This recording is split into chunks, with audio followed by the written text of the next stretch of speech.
संतश्रेष्ठ महावैष्णव श्री ज्ञानेश्वर महाराजांची कर्मभूमी असलेल्या तीर्थक्षेत्र नेवासा येथून ग्रंथराज श्री ज्ञानेश्वरी आषाढी पालखी दिंडीने टाळ मृदुंगाच्या गजरात व ज्ञानोबा माऊली तुकारामचा जयघोष करत पंढरपूरकडे प्रस्थान केले। माऊलींच्या या दिंडीचे नेवासा नगरीत पुष्पवृष्टी करून स्वागत करण्यात आले। माऊलींच्या असलेल्या तीर्थक्षेत्र नेवासा कर्मभूमीत पालखी सोहळ्यातील दिंडीचा पहिला रिंगण सोहळा हजारो भाविकांच्या उपस्थितीत पार पडला।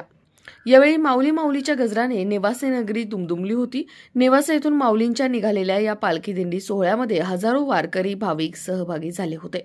संत ज्ञानेश्वर महाराज पैस खांब मंदिर निर्माते वैकुंठवासी गुरुवर्य श्री बन्सी महाराज तांबे यांच्या कृपा आशीर्वादाने व प्रेरणेने वेदांताचार्य हरिभक्तपरायण देवीदास महाराज म्हस्के यांच्या मार्गदर्शनाखाली ही दिंडी निघाली असून आळंदीच्या धर्तीवर बनवलेला माऊलींचा पालखी रथ नेवासेकरांचे आकर्षण ठरला होता।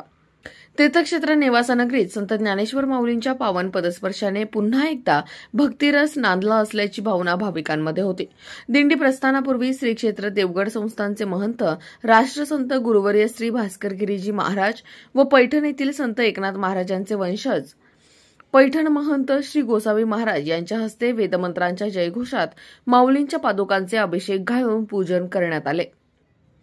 यावेळी झालेल्या अभिषेक सोहळ्याच्या प्रसंगी गंगापूर येथील श्री विठ्ठल आश्रमाचे प्रमुख गाथामूर्ती रामभाऊजी महाराज राऊत, सद्गुरू नारायणगिरी महाराज आश्रमाचे प्रमुख हरिभक्तपरायण उद्धवजी महाराज मंडलिक नेवासेकर, श्रीराम महाराज झिंजुर्डे, महंत श्री रमेशानंदगिरीजी महाराज, भगवान महाराज जंगले शास्त्री या संतांसह आमदार विठ्ठलराव लंगे पाटील, माजी आमदार नरेंद्र घुले पाटील, माजी आमदार बाळासाहेब मुरकुटे, विश्वास मामा गडाख, संत ज्ञानेश्वर महाराज देवस्थानचे अध्यक्ष पांडुरंग अभंग, पंचगंगा उद्योग समूहाचे प्रमुख प्रभाकर काका शिंदे, भाजपचे जिल्हाध्यक्ष नितीन भाऊ दिनकर, माजी खासदार स्वर्गीय तुकाराम गडाख यांचे चिरंजीव युवा नेते रविराज गडाख यावेळी उपस्थित होते।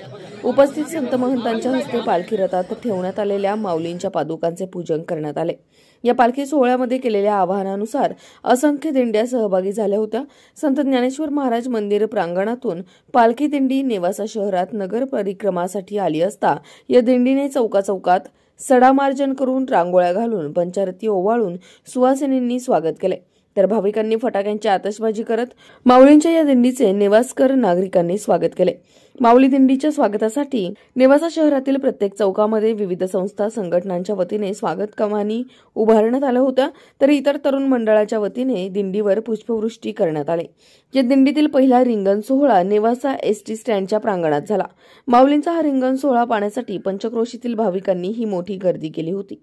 माऊलींच्या दिंडीतील हे पहिले रिंगण वारकऱ्यांचे आकर्षण ठरले। राष्ट्र सह्याद्री न्यूजसाठी प्रतिनिधी सुधीर चव्हाण, नेवासा।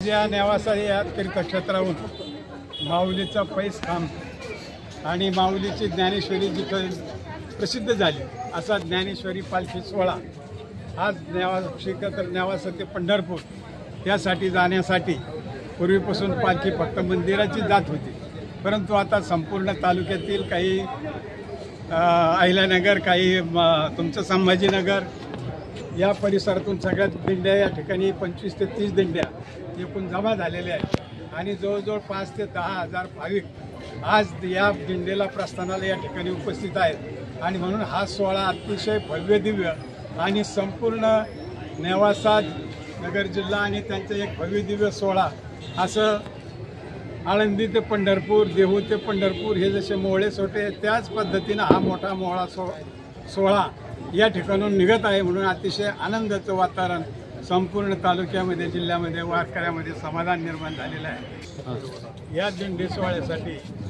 नेवासकर मंडळी, त्यांचे सर्व भक्त परिवार आणि सर्व व्यापारी असेल, पत्रकार असेल, वेगवेगळ्या क्षेत्रातील मंडळींना अतिशय भरभरून असं योगदान या ठिकाणी या दिंडी सोहळ्यासाठी दिलेलं आहे। आणि आजचा जो खऱ्या अर्थाने महाप्रसाद आहे तो या दोन्ही नेवासा आणि फाटा पंचकृषीतून ते या ठिकाणी महाप्रसादाची पंगत त्यांनी उचललेली आहे। एवढेच पंगतीचाच खर्च नाही तर त्यांनी भरभरून देणगीसुद्धा यासाठी दिलेली आहे। म्हणून त्यांचे सर्वांचे मंदिराच्या वतीने मी मनपूर्वक अभिनंदन करतो। अशाच ताज्या आणि महत्त्वपूर्ण घडामोडींसाठी पाहत रहा राष्ट्र सह्याद्री न्यूज। राष्ट्र सह्याद्री न्यूजला लाईक करा, शेअर करा आणि सबस्क्राईब करा.